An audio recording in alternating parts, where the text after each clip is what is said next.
Hello everyone and welcome to Sermon Notes. Today we're looking at Matthew chapter 21 and we're looking specifically at the story of Jesus cursing the fig tree. Well, that very unusual moment happens just after the triumphal entry, which is at the beginning of Matthew 21, and we looked at that together on Sunday. We looked at Jesus, the King who comes in peace, who then comes into the temple place riding on a donkey, and there in the temple place he shows he has authority, and then he is healing the blind and the lame because the one who has authority is bringing healing to the world.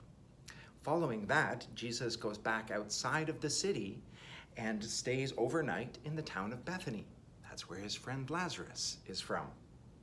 It's in the morning, or the next day, yes, in the morning, that Jesus comes back towards the city, and there is the story of the cursing of the fig tree. So let's look at this together by looking at the location in which this cursing takes place, because the location is important. Well, where was the Mount of Olives?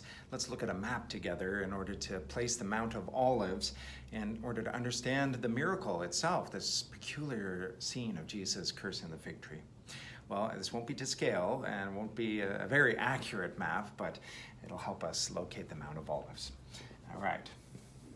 Well, Jerusalem was a city that was built and is built on a hill.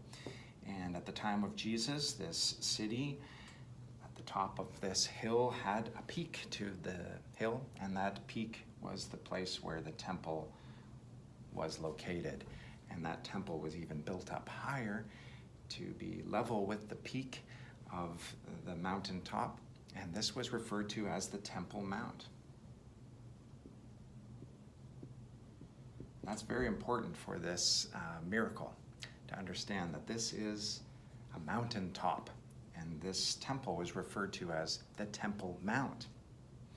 We get the idea as we're looking down upon Jerusalem of this being a mountain because there is a valley here and a valley here as well. This valley right against the side of the Temple Mount and this side of Jerusalem's walls is called the Kidron Valley. So the Kidron Valley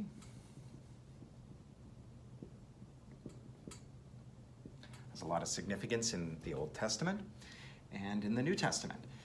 This is the place where Jesus came into the temple, into Jerusalem, riding on his donkey. He would have come from this mountain down into the valley to this mountain.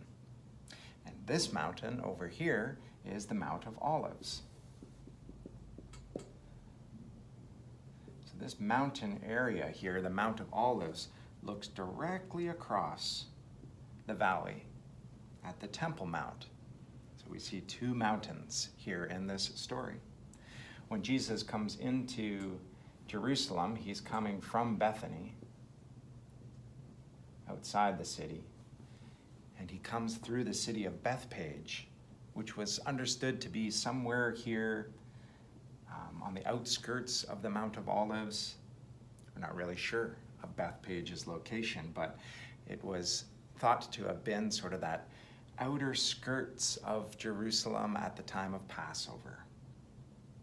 And from Bethpage, where Jesus is coming into Jerusalem riding on a donkey, he travels through the Mount of Olives, down the Kidron Valley, and then up into Jerusalem, up into the city, up into the Temple Mount area, and there in the court of the Gentiles is where he would have turned over these temple money exchangers' tables and claimed that Israel had turned the house of God into a den of thieves rather than a house of prayer. All of the motions of Israel's worship of God were taking place without God actually in it. So it had become something that was never intended to be. Instead, it was intended to be the temple, a place for all people to come in order to pray, to come to be with God. Well, after our story of Jesus turning over the money changers' tables, healing the blind and the lame, receiving praise from children, chapter 21 tells us that he then exited the city and went back to Bethany and stayed in Bethany overnight. Well, that's very significant for the story as we're understanding what kind of Messiah Jesus is coming to be. You can imagine that people would have been extremely disappointed as Jesus exited the temple and went back to Bethany overnight. I think that the expectation that was certainly there among the crowd was that Jesus was coming into his city as king and as Messiah, son of David, they were praising and were shouting for, into the temple place. Yes, and he's turning over tables. This is going very well. And then he starts to heal the blind and the lame. And next thing you know, he's exiting the city and he's going back to Bethany. Well, this is not a Messiah then that has come into the city and has caused a great revolution. His rebellion is not going very well if he's already leaving the city. And that's because we have seen all along in Matthew's gospel that Jesus' focus is the cross. His messianic role has always been, but it was misunderstood, has always been about coming in peace in order to submit to his enemies, that by being a sacrifice, he would bring peace to the world. Well, the next day, Jesus leaves Bethany and he comes back into the Mount of Olives. And it's in this location that there is the cursing of the fig tree. Let's look at that together now. Well, now let's look at the story from the text itself, which begins in verse 18. In the morning, as Jesus was returning to Jerusalem from Bethany, coming through the Mount of Olives, he's not in Jerusalem yet, so we know where he is. He's located there in this very special place. He is hungry. And in verse 19, he noticed a fig tree beside the road. And he went over to see if there were any figs. Well, this fig tree there on the Mount of Olives would have been a common sight because there were, and there are to this day, many trees, obviously olive trees, and other trees there on the Mount of Olives. Some of them so old that they even are from the time of Jesus. This fig tree is important because it has no fruit on it. Well, that is something that should rise up to meet us from the text. This is something that's glaring at us. It's theologically loaded, we sometimes say, because there are times when Jesus has talked about fruit being on the vine or not being on the vine, fruit being something that is a symbol of what it means to be following God or connected to the Lord. And those who are following him will produce fruit. Those who are not following God will be cut off. Those are branches that will be cut off and thrown into the fire. Well, we've seen this in the parables, haven't we, of Jesus? And we've seen this in the teachings of Jesus. And now we see it here in the story of Jesus coming across a fig tree that has no fruit. Now we're remembering that this tree that has no fruit is right across the valley from a temple that Jesus has just shown in his actions in the temple place has no fruit. This is a tree that is bearing no fruit. This is worship, as I mentioned before, without God. The actions, the branches, but no fruit, no God in it. So there on this side of the Mount of Olives now, coming back into Jerusalem, Jesus is very purposefully giving us another scene. And this scene is one of a barren fig tree. A fig tree that, although God is hungry for it to have fruit, has none. And so as Jesus comes into the city, he's coming into a city that has shown time and again that it has been unwilling to believe and to follow, and therefore it has been without the fruit of God upon it. Well, now, coming then through this Mount of Olives and finding this tree, Jesus then does this incredible and unusual thing. He says in verse 19 to the fig tree, "May you never bear fruit again." And immediately the fig tree withered up. What a fascinating moment this must have been for the disciples. I mean, they've seen the Lord conduct nature before, haven't they? They've seen him do this with the storm, and they've seen him walk upon water. They've seen his body transfigured and changed in front of them. And now they're seeing him changing a fig tree in a moment. And in that moment, a tree that is barren is suddenly withered up by the authority and the command of Jesus. That is so significant for us, again, as we realize what Jesus has just been doing the day before in the the Temple Mount. He has just been looking at the tree that has no fruit, and we're going to see that Jesus is going to, with his death and his resurrection, do away with this temple system, this system that has been without fruit and has been without God, and that he is going to direct the world unto himself.